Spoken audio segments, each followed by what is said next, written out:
What's up mga ka-try? It's another Wednesday morning at magkakasama na naman tayo to talk about our favorite topic, food. Handa ka na bang matakam mga ka-try? I am your host, Jesh, and this is another episode of Try Page We Just Try to Taste.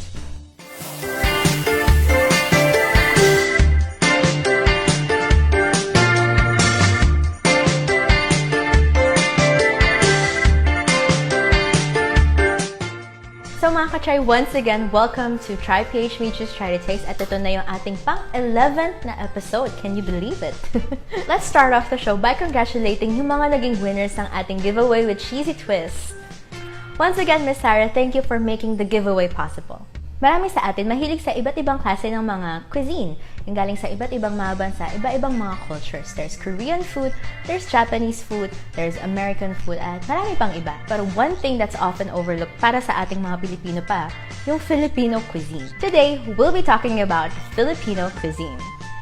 Yes, Filipino cuisine. Bakit pa ba naman tayo lalayo? Filipino cuisine pa lang, ang dami na nating makikitang iba't ibang klaseng mga pagkain, diba? There is more sa Filipino cuisine na hindi pa natin na-explore mga katry. Today is a special episode mga katry. We will be diving into Filipino cuisine and we have a very special guest with us. He might be familiar with a lot of you, mga katry, and he'll be giving us yung kanyang insights on Filipino cuisine. Mga katry, it is my privilege and an honor for me to present to you our guest for today's show. Today, we have a very special guest, mga katry. It is my honor and my privilege to present to you our guest, Chef Sharwin. He was a host ng show na Curiosity Got the Chef. This is actually something that my dad and I used to watch noon, and I'm really excited about this interview. So, wag na natin patagalin mga katay. Let's watch this pre-recorded interview with Chef Sharwin as we talk about Filipino cuisine. So, first of all, thank you, Chef Sharwin, for giving us a bit of your time ngayon. We're so happy to have you, and we're actually really honored to have you here dito sa Try to Taste. It's my pleasure. Thank you for inviting. So today we will be talking about Filipino cuisine. So gusto naming makuha po yung insights niya about Filipino cuisine. So first question po, can you describe po yung Filipino cuisine? What makes it unique sa ibang mga cuisine po?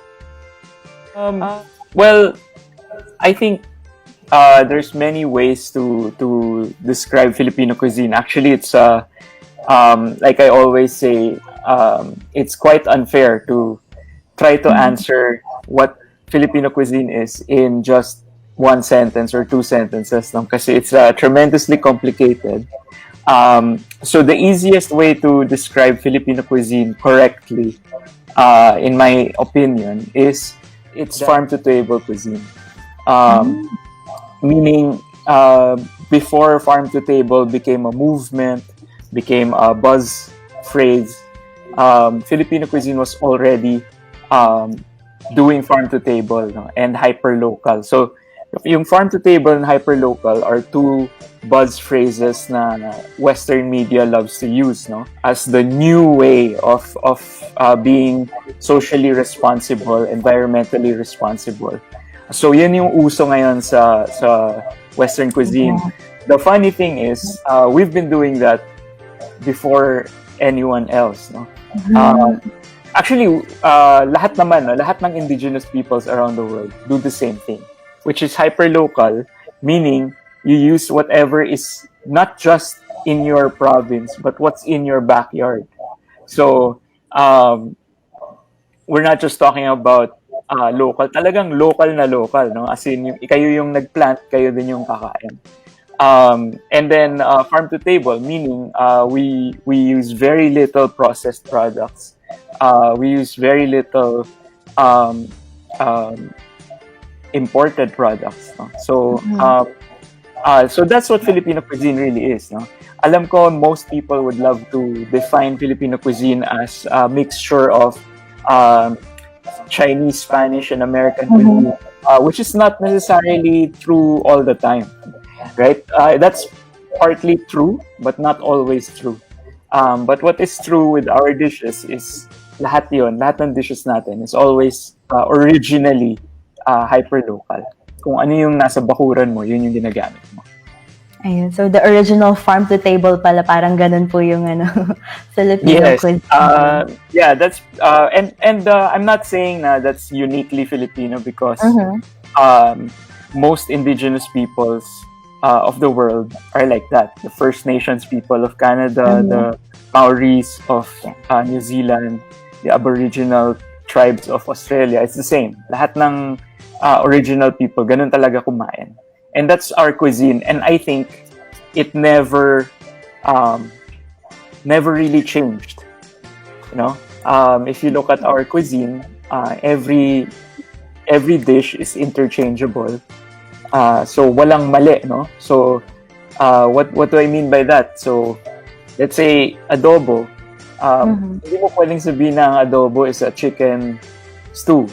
Yes. You can't say it's a pork stew. No, it's a vinegar stew. So kumbaga parang kung ano yung mahanap mo, yun yung i-adobo mo. So so yun yung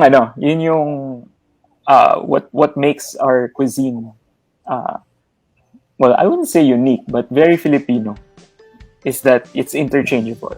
Oh, yes. Oo nga pa, no? That's one of the things that we love about Filipino ngayon. Parang Filipino cuisine, di ba? Parang kung anong nasa kitchen mo, you can make it to whatever, like adobo.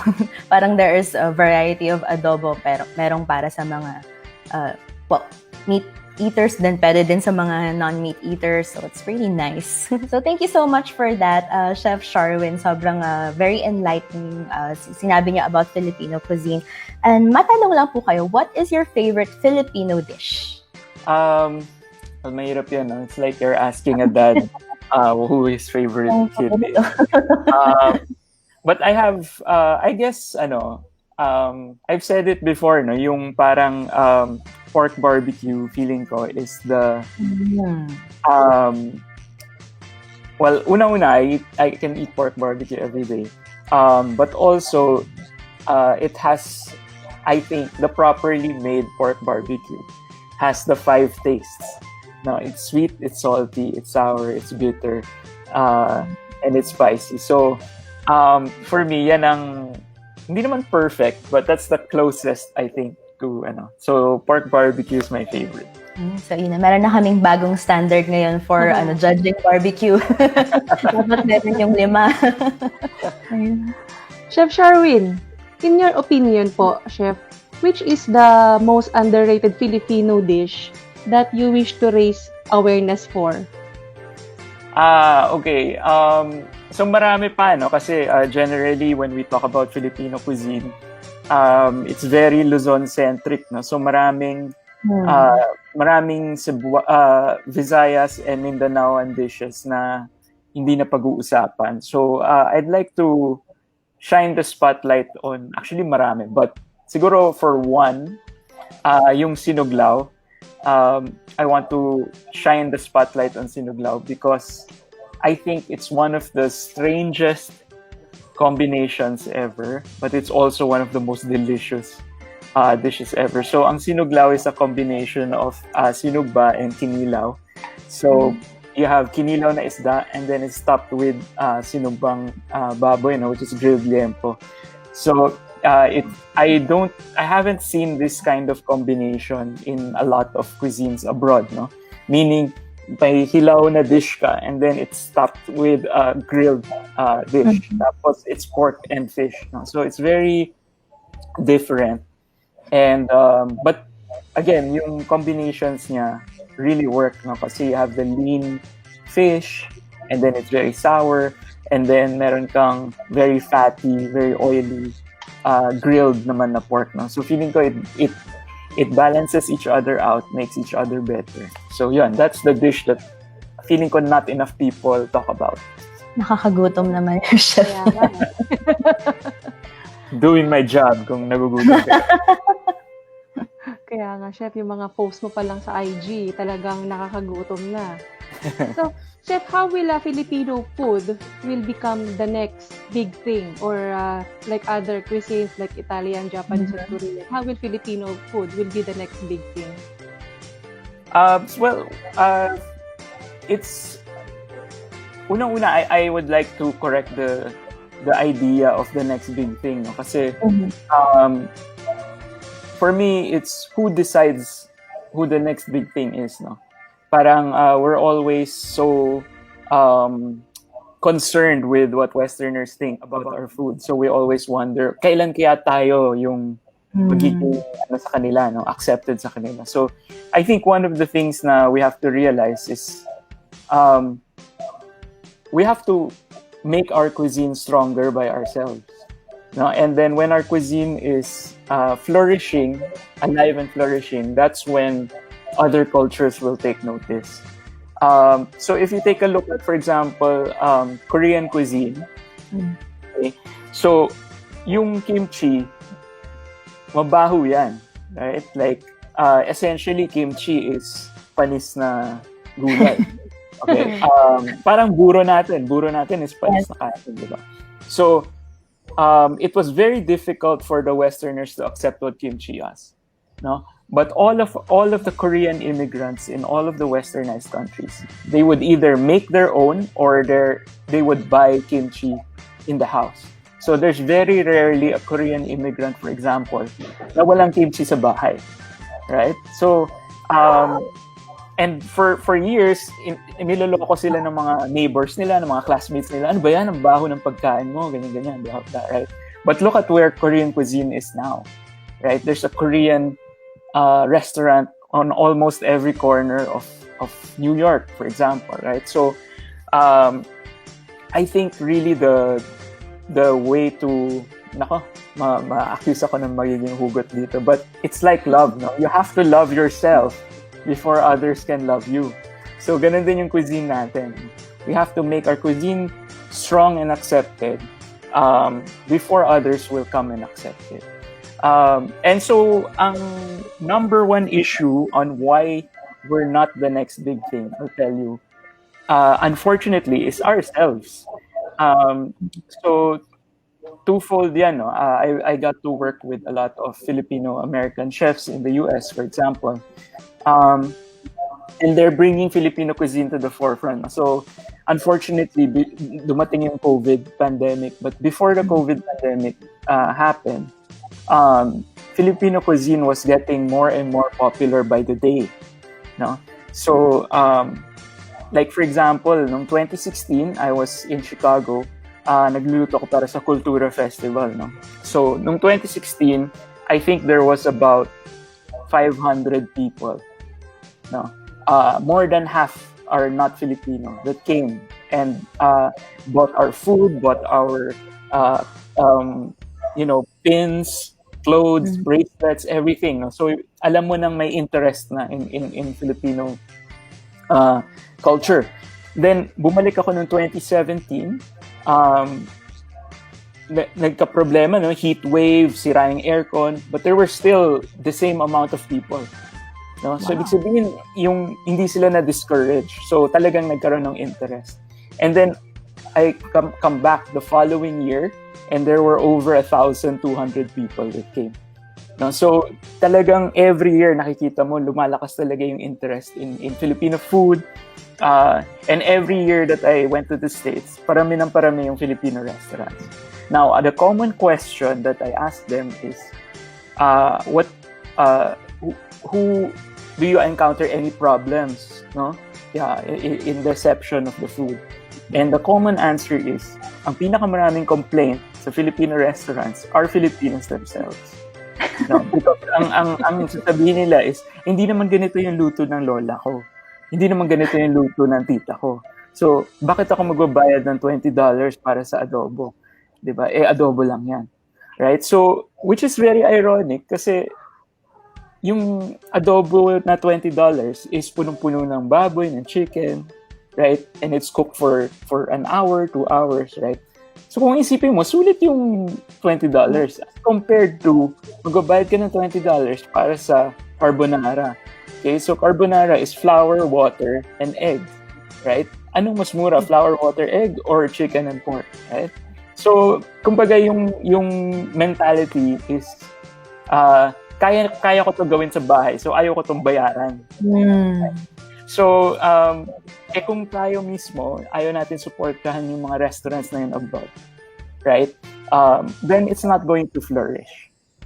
So, let's be honest, no, kahit gaano tayo kagaling dito sa Pilipinas, I mean, maraming magaling na chefs here,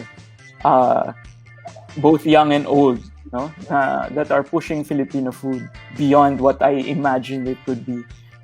But we're not cooking abroad every day, right? So the key talaga to push Filipino cuisine to the world is really the Filipinos abroad. Right? So, kailangan natin tanggapin yon. So, but the mentality is, hindi totoo yung Pilipino yan kasi hindi marunong magtagalog. Hindi totoong Filipino dish yan kasi may halo ng ibang ingredient na wala naman sa Pilipinas. But remember, kanina, I defined Filipino cuisine as using what you find in your backyard. So, for example, kung nasa States ka and gagawa ka ng sinigang, instead of pilitin mong bumili ng sinigang mix, right? Naghanap ka ng ibang sour fruit. So, for example, rhubarb. Ang rhubarb is very sour. Looks like celery pero pula. So, it's very sour. You can use that to make sinigang. Kung season ng rhubarb sa States, pwede kang gumawa ng rhubarb sinigang.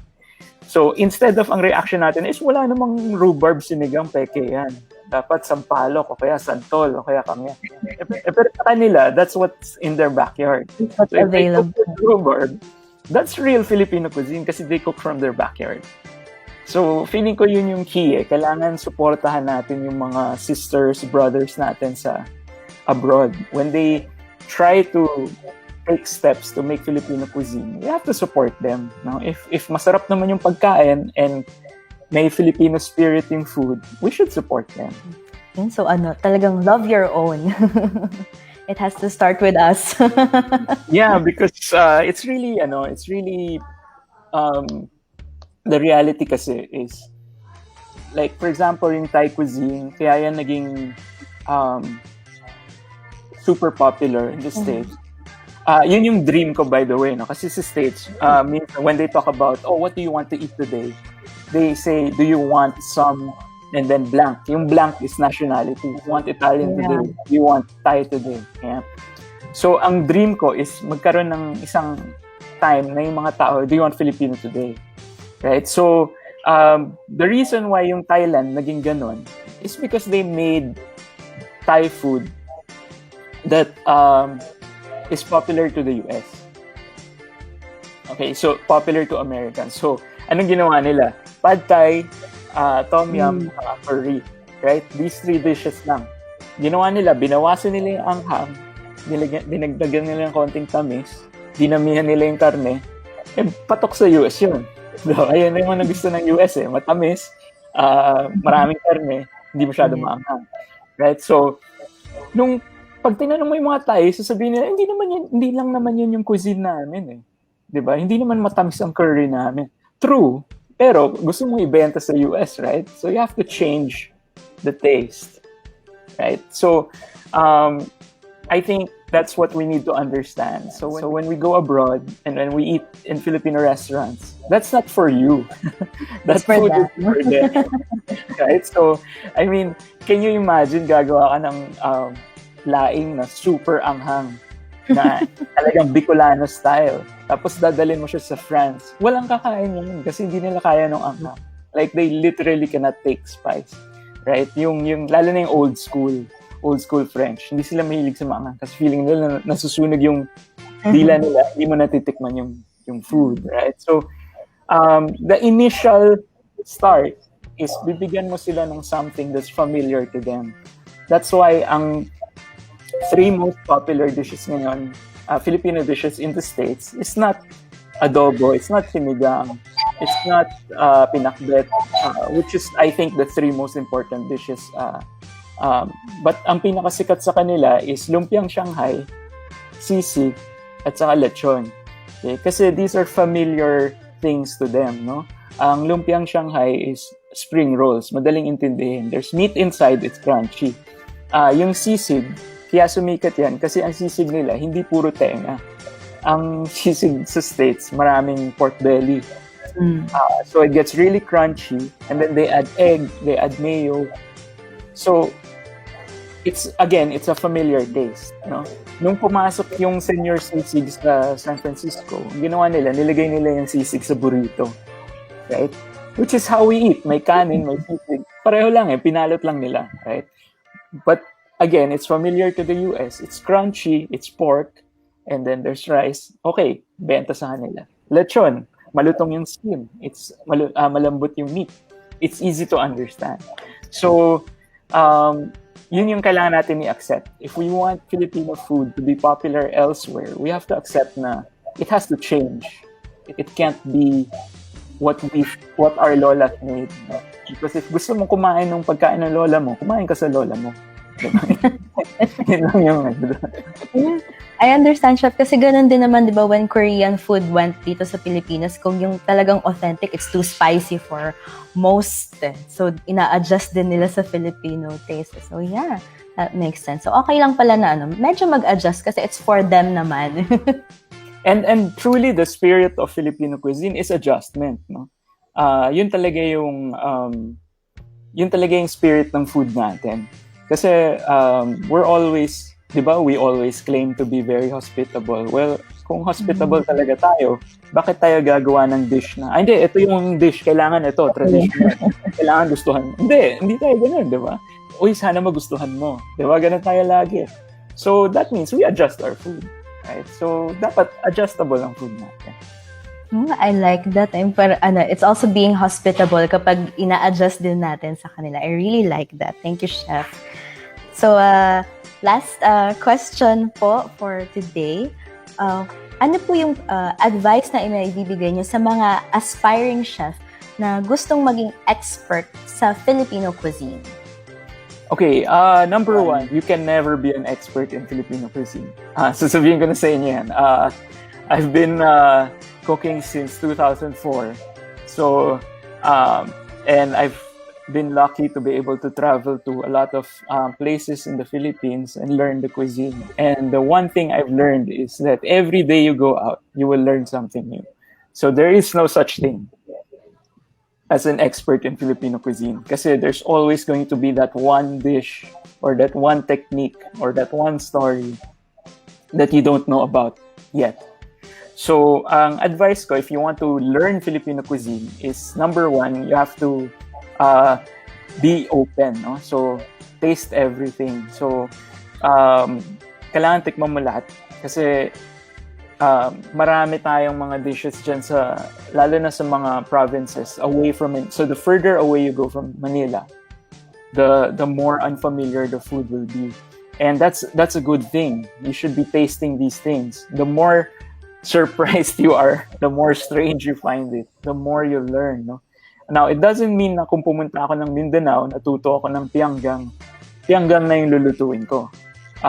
It could be na yung story behind the pianggang will encourage me to do something else. Pero may parang inspiration from that. So my advice is you go out, you take in, hindi ngayon kasi MECQ. But when you have the chance, no, just learn as much as you can. It doesn't mean you have to use it kaagad. Just keep learning, and then put it in your mind. The encyclopedia niya sa mind mo, and then it will come out later when you start cooking. No? So it's not really just about tasting. No? Ako, whenever I taste a new dish sa province, I also ask the people who made it, like, number one, ano ba to? Bakit ganito yung pagkagawa nyo? Bakit ganito yung ingredients na ginamit nyo? Bakit may pait? Gusto nyo ba ng pait dito? Gusto nyo ba ng asim dito? Bakit, so, the more you ask about the why, the more you will understand the food. Siyempre, yung how, normal na yun. No? We always ask, how do you make this? Ano yung recipe? Ganyan. But I think the important question is why? Why do you do this? Why is this included? Why does this taste like this? That's when you will really understand what Filipino cuisine is. The why. Kasi lahat ng pagkain natin may kwento. Wala tayong pagkain na walang kwento. Like even your lola's dish. Pag ikukwento mo na sila, hindi, yung masarap yung dinuguan ng lola ko kasi ganito yung ginagawa niya. Di ba? Laging may why eh. And that why will open up your skills, no? Yung techniques mo, yung storytelling mo, yung everything will improve. Yun. So it's understanding the why. Yun. Thank you so much. Yeah, I'd just like to invite everyone, lalo na yung mga gustong maging chef, to buy a copy of my book, So You Want to Be a Chef. Yan. So it's available in National Bookstore. And if you don't want to go out and you're in Metro Manila, you can actually have it delivered to your house. Just go to anvilpublishing.com or nationalbookstore.com. You can order my book there, and then I think they'll deliver for like a small fee. Para hindi na kayo lalabas ng bahay. And then for social media, I'd like to invite everyone to follow me on Twitter and Instagram at Chef Sharwin, so you can see it there. And then my YouTube channel is Chef Sharwin T, so I have cooking videos, but I also have a new YouTube show called Straight Guy K-Drama Reviews. So I review K-dramas for straight guys, so that if you want to convince your boyfriend, your husband, your cousins, and your brothers to watch K-drama, you can have them watch my videos first to see if is this particular K-drama good for straight guys or not. So yun, that's my new show. But my cooking videos din ako sa YouTube na. So it's a mix of these two things. So I'd like you guys to subscribe to my channel, Chef Sharwin. Ayan. So mga ka-try, if you want to know more about mga recipes ni Chef Sharwin, check out his YouTube. Also, kung gusto nyo i-convince yung mga ayaw makinood sa inyo ng K-drama, have them watch his videos din. Thank you so much. Maraming masarap na food sa K-drama. So again, thank you so much, Chef Sharwin, for being with us here on Chai PH Media. Thank you for having me. Hi. Once again, thank you so much, Chef Sharwin, for giving us a bit of your time para ma-interview kayo about Filipino cuisine. Ang dami kong natutunan din, mga katay. Kayo din ba? So, Filipino cuisine pala is more than just yung mga araw-araw nating niluluto. There is so much more to it. And, mga katry, love your own. So, mga katry, if you want to know more about Chef Sharwin, please follow him on his social media pages. You can follow him on Instagram, on Twitter, and also he has a YouTube channel, so subscribe na din kayo, mga katry. Mga katry, if you want to know even more about Filipino cuisine, you can check out Chef Sharwin's TED Talk. So ayun, mga katry, nakatapos na naman tayo ng isa pang episode ng Try to Taste, and I gotta say, it was a really exciting one. So again, thank you, Chef Sharwin, for accommodating us for an interview. If this is your first time watching, maraming salamat po sa panonood ng Try to Taste. If you want to see more about our show, you can check out our Facebook page, our YouTube channel, and also our website. Plus, do you want to be part of the TriPH Media family? TriPH Media is opening its doors para sa lahat na gustong maging official kachay. You can check out our website. So, syempre, like always, mga kachay, hindi natin palalagpasin ang isang show nang wala tayong binabate. So, ayun, mga kachay, I want to greet si Kuya Miko, si Ate Flora May, and another cute baby girl, Zia. Thank you po for always watching Try to Taste and sa palaging pagko-comment, Kuya. Thank you, ah. And also, I want to greet a happy 48th anniversary sa parents ni Miss Sem, who is the host of Try to Help kasi it's their anniversary yesterday. So, happy anniversary po and hello po sa buong Pascual family. So, this was another episode of Try PH Me Just Try to Taste, mga ka-try. I am your host, Jesh. See you next Wednesday at 10 a.m.